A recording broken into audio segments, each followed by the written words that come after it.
देश के मुखिया होने के नाते प्रधानमंत्री मोदी जी क्यों नहीं गए, ये है सवाल पहला। कि लगभग 80 दिन क्यों लगे प्रधानमंत्री मोदी जी को मणिपुर पे कुछ बोलने के लिए, कि प्रधानमंत्री जी ने आज तक मणिपुर के मुख्यमंत्री को बर्खास्त क्यों नहीं किया। ये बात कभी भी संख्या की नहीं थी, ये बात हमेशा इंसाफ की थी, मणिपुर के इंसाफ की। इसको ये हम ना समझे कि उत्तर पूर्वांचल के किसी कोने में हो रहा है, ये भारत में हो रहा है। अगर मणिपुर में आग लगी है तो भारत में आग लगी है, अगर मणिपुर विभाजित हुआ है तो भारत विभाजित हुआ है। आपका आभार प्रकट करता हूं कि आपने इंडिया अलायंस के इस अविश्वास प्रस्ताव को आपने स्वीकार किया।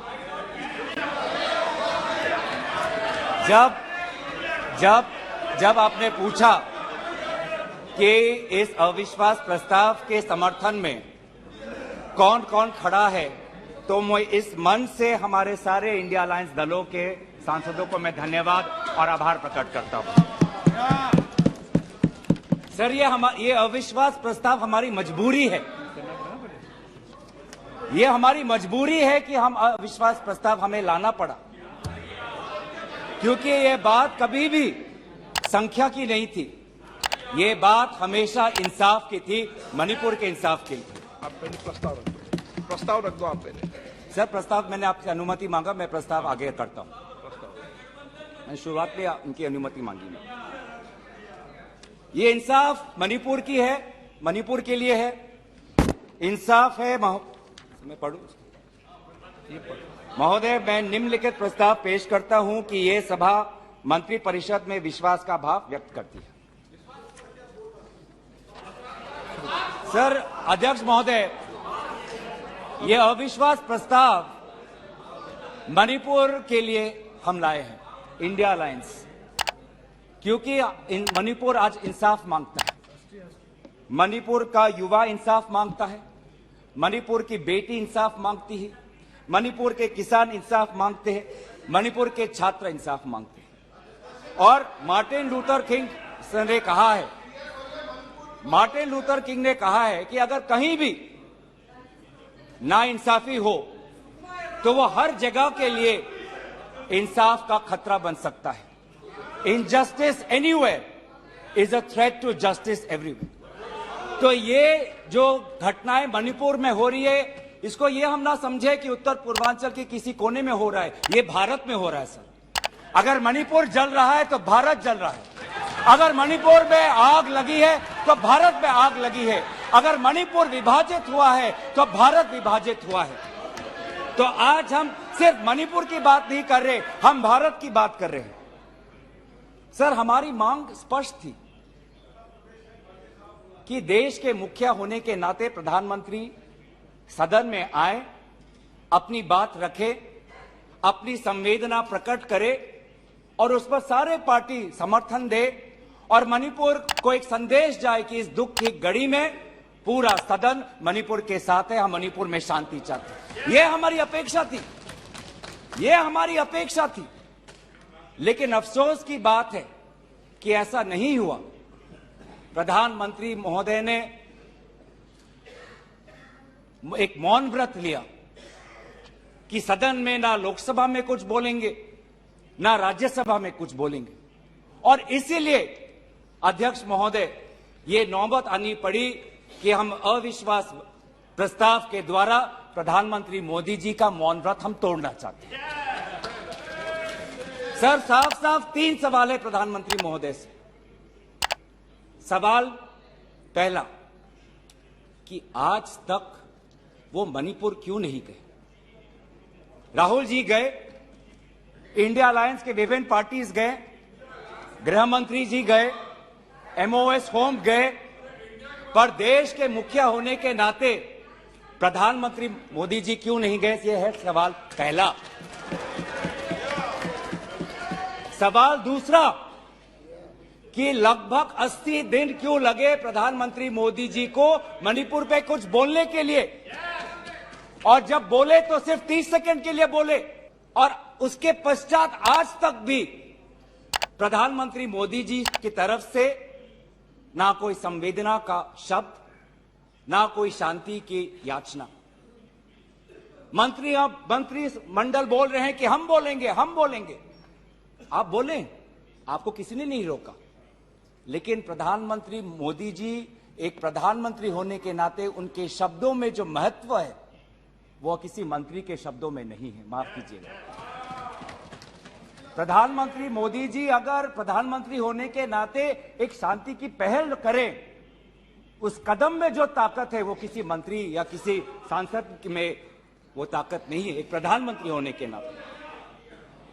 सवाल हमारा तीसरा कि प्रधानमंत्री जी ने आज तक मणिपुर के मुख्यमंत्री को बर्खास्त क्यों नहीं किया?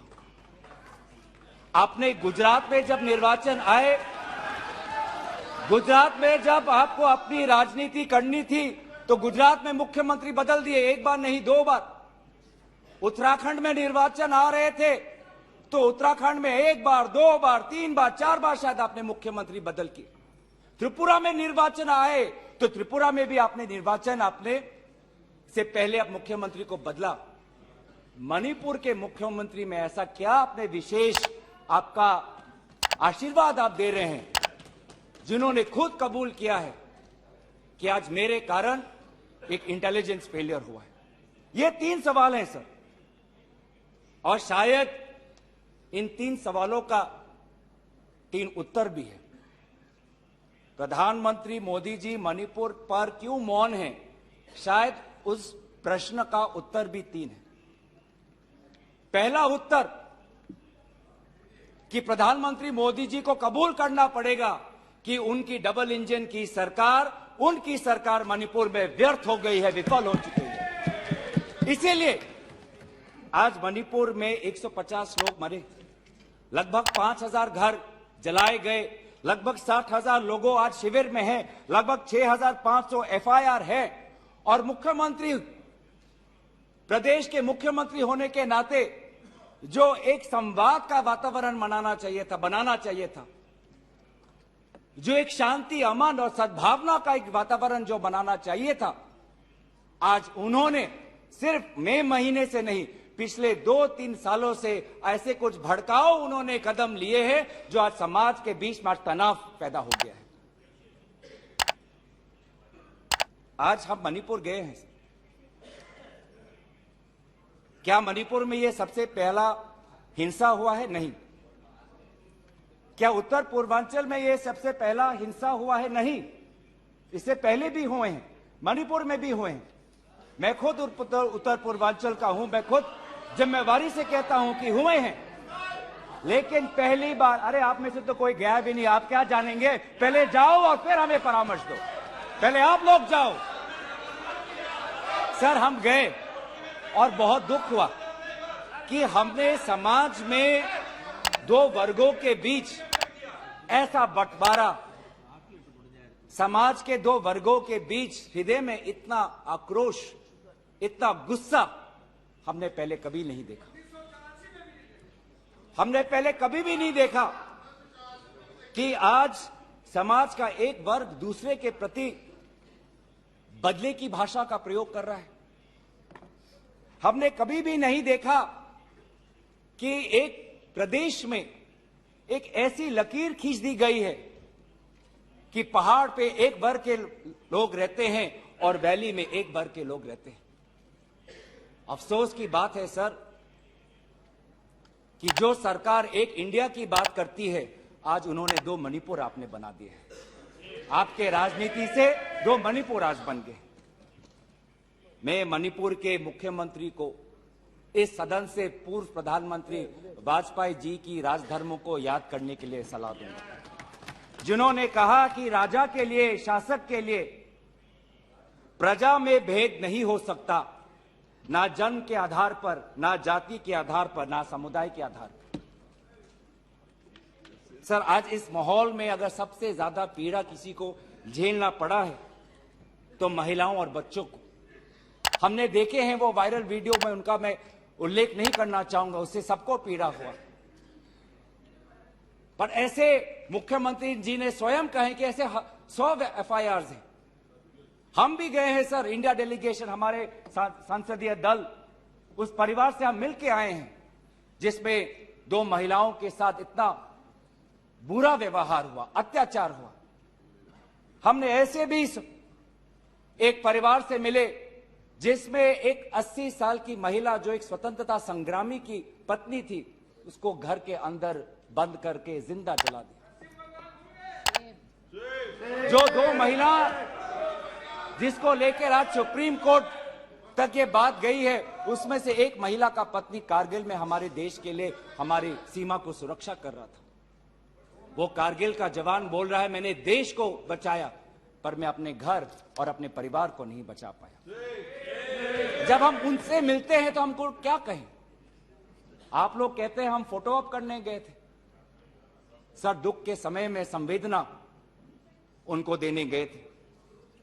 आज महिलाओं, बच्चों के साथ आऊंगा, अब सारे बातों पे आऊंगा, सब पे आऊंगा।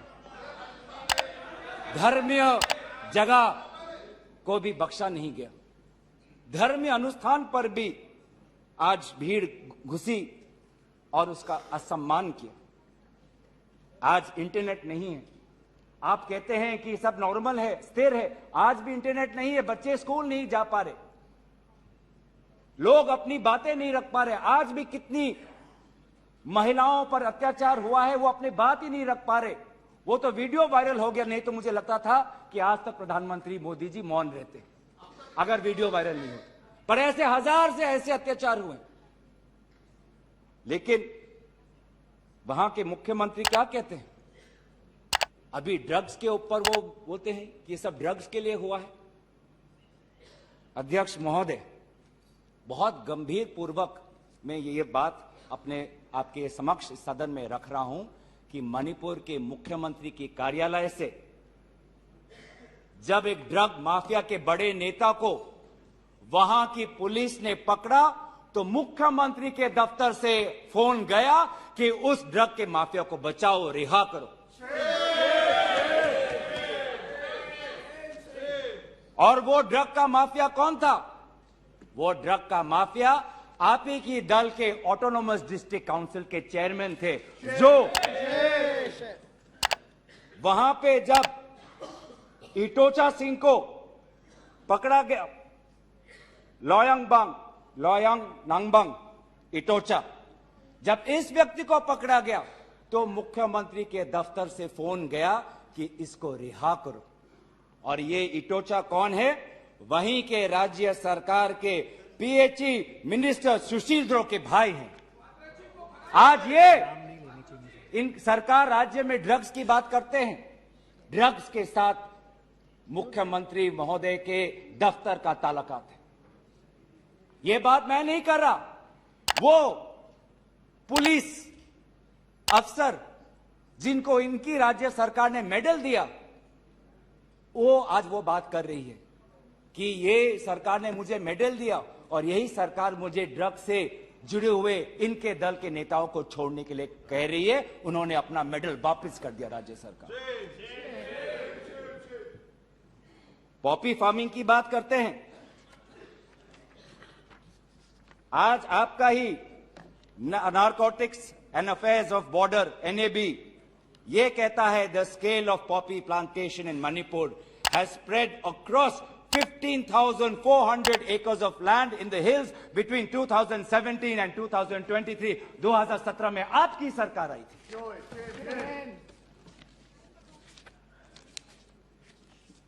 आज इंडियन फॉरेस्ट सर्वे रिपोर्ट 2021 में कहता है that within 2 years time the forest area of Manipur has decreased by 248.63 square kilometers।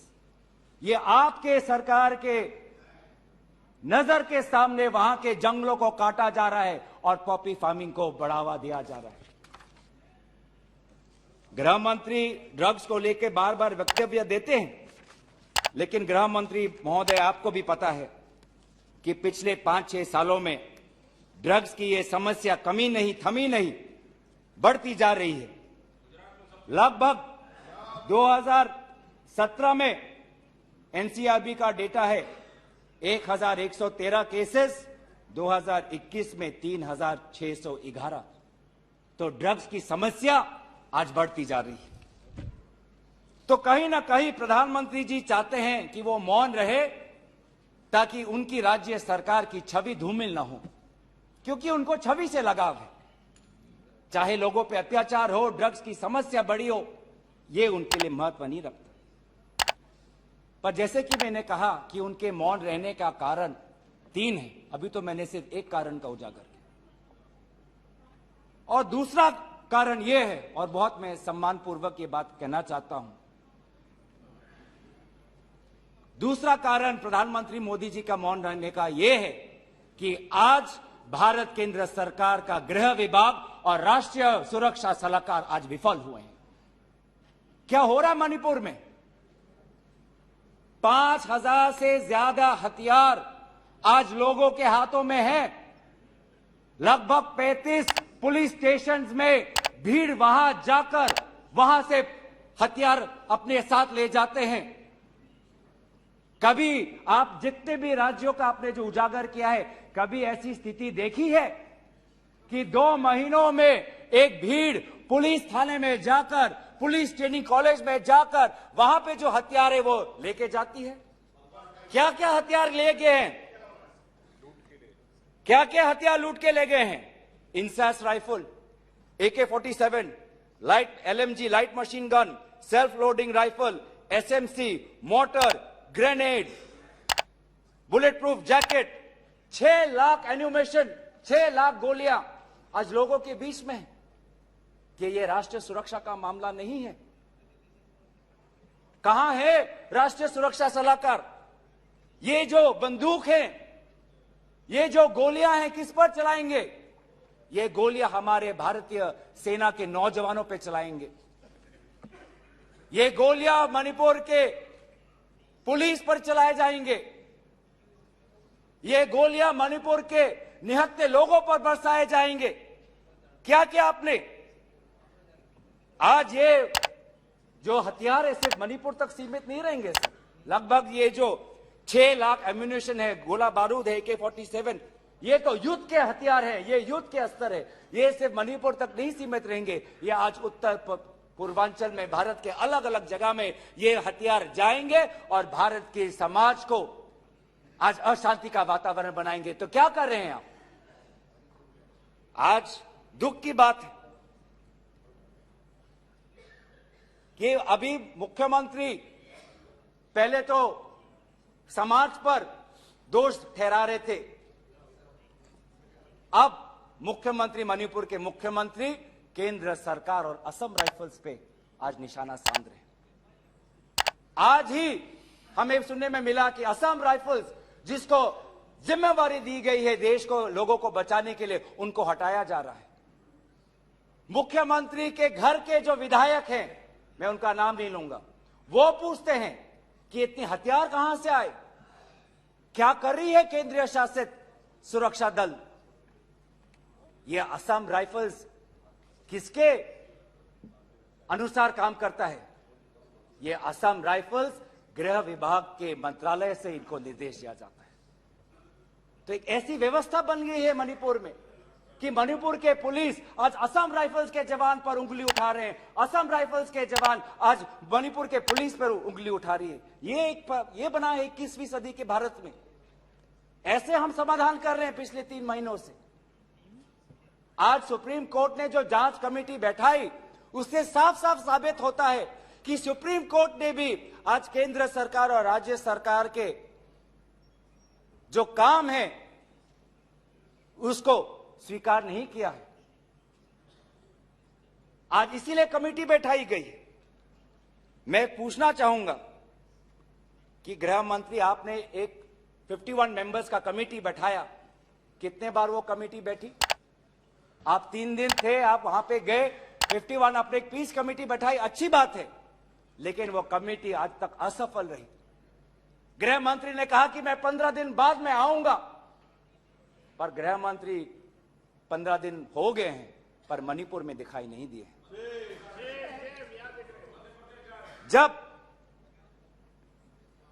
एक suspended insurgency group UKLF, United Kuki liberation front का चेयरमैन SS हाउकेप लीगल बयान में, एफिडेविट में यह बात कहता है कि भाजपा ने 2017 और 2019 के निर्वाचन में एक उग्रपंथी संगठन का उन्होंने सहयोग लिया। एक लीगल एफिडेविट में ये बात लिखा।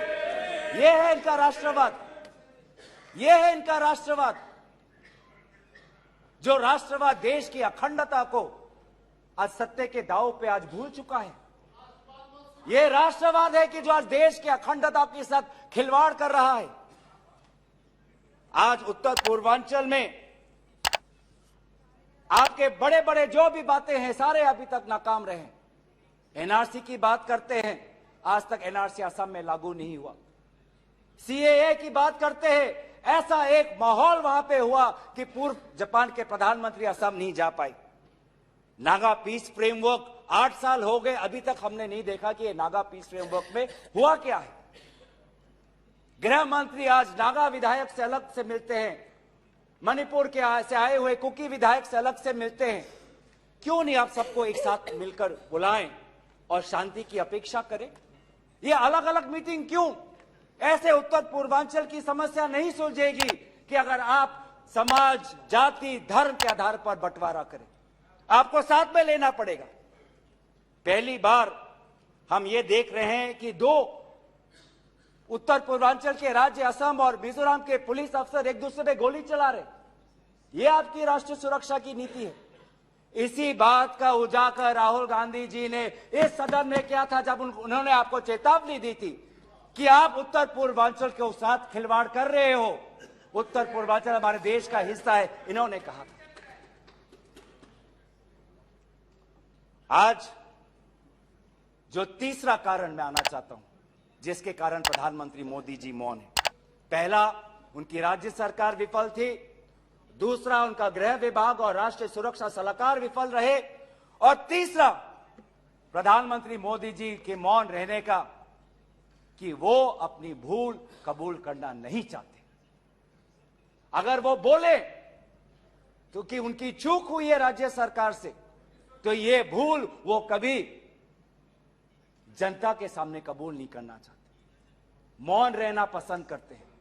और ये पहली बार नहीं हुआ है, ये पहली बार नहीं हुआ है जब भारत के स्वर्ण पदक लाने वाले कुश्ती के महिला खिलाड़ी जब सड़क पे जब विरोध कर रहे थे तो प्रधानमंत्री मौन थे। जब 750 किसान आंदोलन पे उनकी जीवन गई, बलिदान दिया, शहीद हुए तो प्रधानमंत्री मौन थे। जब 2020 में दिल्ली में रायट्स हुए, दंगे हुए, पर विदेश के एक सरकार के नेता आए थे, उस समय भी प्रधानमंत्री मौन थे। जब अडानी पर इसी सदन में राहुल गांधी जी ने प्रधानमंत्री मोदी जी से सवाल किया कि कितने बार अडानी जी एक विशेष कंपनी को प्रधानमंत्री के साथ जाने पर उनको सुविधा हुआ, तो प्रधानमंत्री मोदी जी मौन थे। जब हम बार बार पूछते हैं,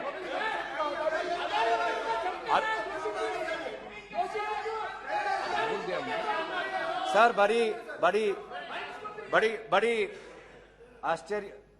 आश्चर्य की बात है कि सर कि अभी तक मैंने प्रधानमंत्री का नाम लिया, अभी तक मैंने मुख्यमंत्री का नाम लिया, अभी तक मैंने गृह मंत्री का नाम लिया, अभी तक इनकी तरफ से विरोध नहीं आया, लेकिन जब एक विशेष कंपनी के मालिक का नाम लिया तो ये सारे मंत्री और सांसद खड़े हो गए।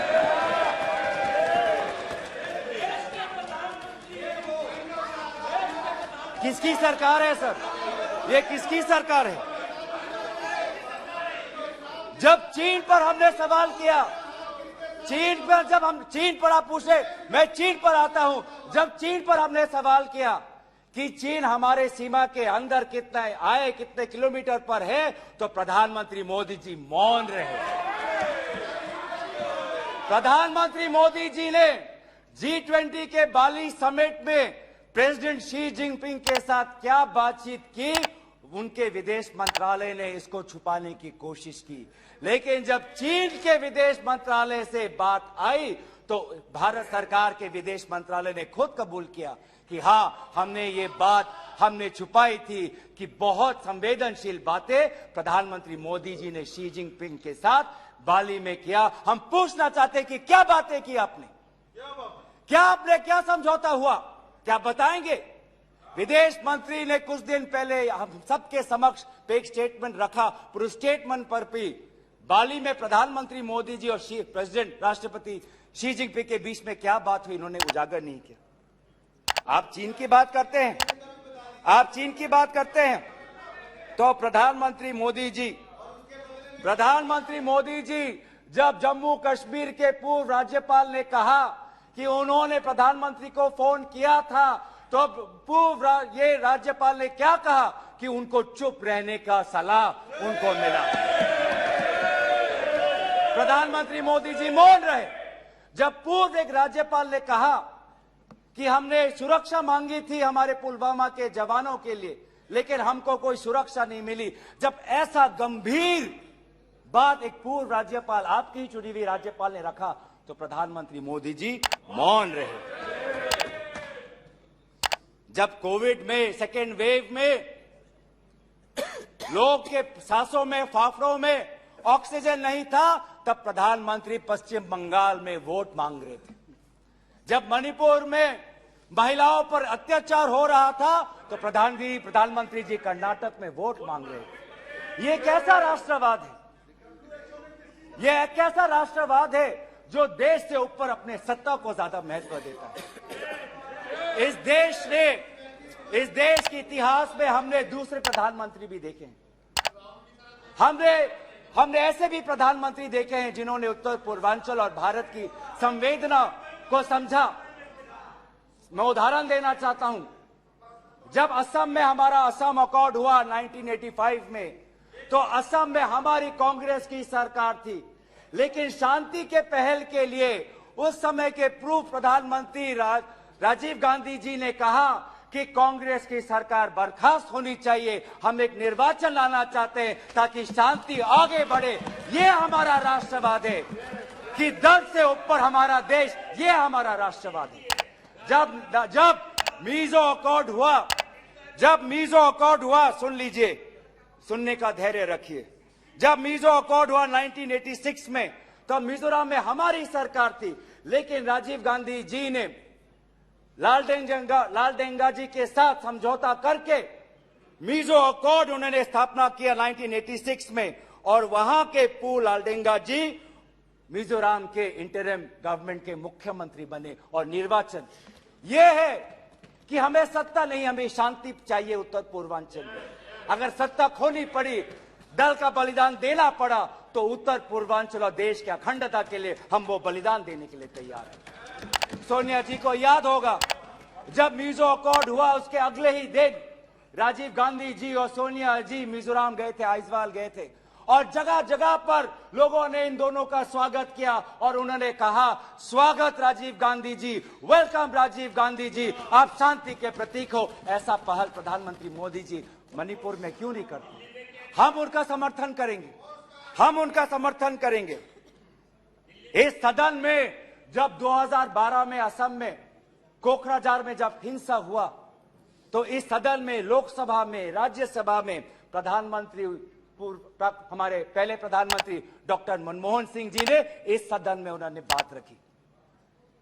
जब कोकराझार में जब हिंसा हुआ, तो उसके 7 दिन बाद प्रधानमंत्री मनमोहन सिंह जी वहां पर गए और उन्होंने क्या कहा?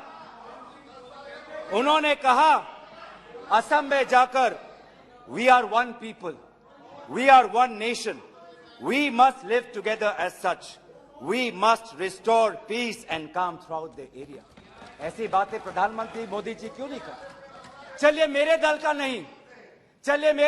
नहीं, मैं आपके दल का उदाहरण देता हूं। जब 2002 में गुजरात में जब दंगे हुए, तो उस समय के प्रधानमंत्री वाजपेयी जी गुजरात गए थे, शाह आलम के वो रेफ्यूजी कैंप में गए थे।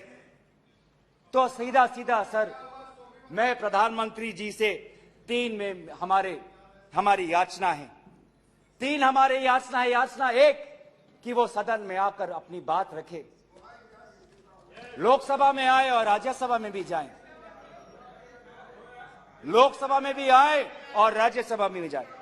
हमारी याचना दूसरा कि वो मणिपुर जाए और पूरे पार्टी को लेके जाए। ये बात हमने सदन के प्रारंभ होने से भी पहले कहा था कि अगर प्रधानमंत्री पूरा मणिपुर को में एक ऑल पार्टी डेलीगेशन लेके जाएंगे तो हम सब उसमें शामिल होंगे।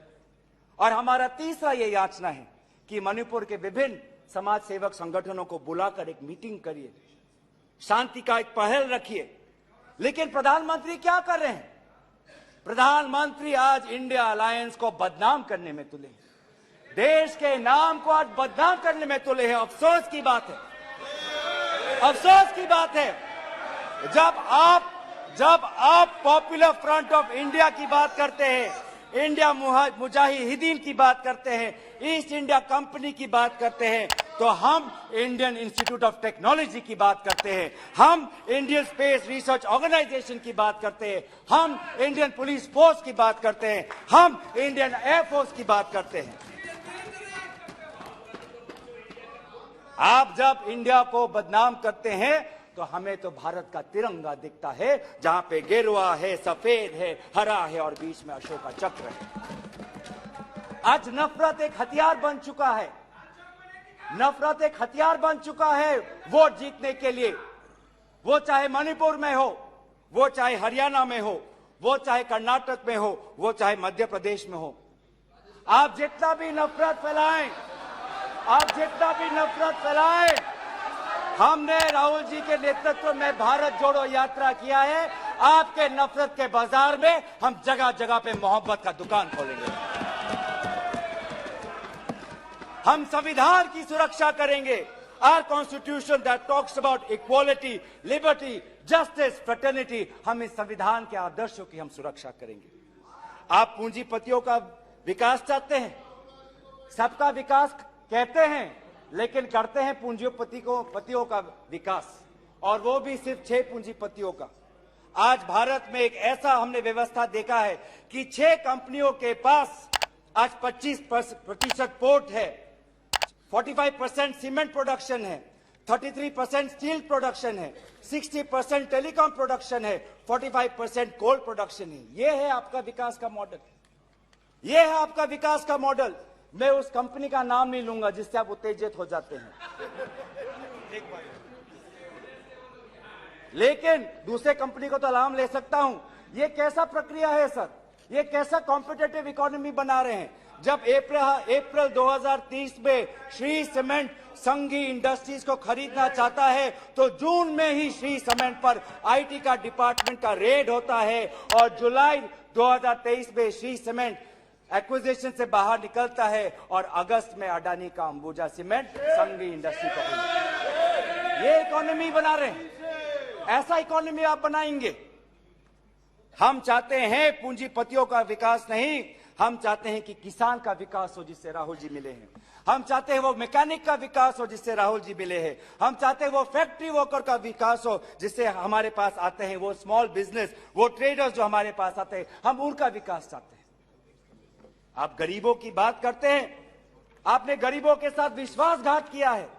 आज टमाटर 2050 केजी में, पेट्रोल 102 लीटर का, एलपीजी 1200 रुपए सिलेंडर का, मिल्क आज दूध के दाम पे। आपको इकोनॉमी की बात करते हैं, लार्जेस्ट फास्टेस्ट ग्रोइंग इकोनॉमी की बात करते हैं, जाइए ये भाषा उस आजाद मंडी के उस आदमी के सामने वो रखिए जिसके आंसू आज पूरे देश ने देखा है, जो कहता है रो रो के कि मेरे पास पैसा नहीं है। ये जीडीपी और फास्टेस्ट ग्रोइंग इकोनॉमी की बातें उनको समझाइएगा।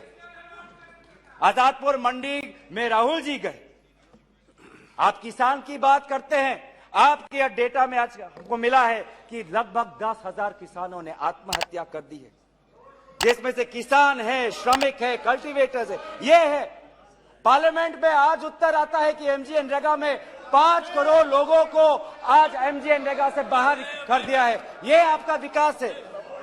तो सर ये आप गरीबों पे विश्वासघात करिए, हम राजस्थान की तरह देश में महंगाई में हम राहत लाएंगे।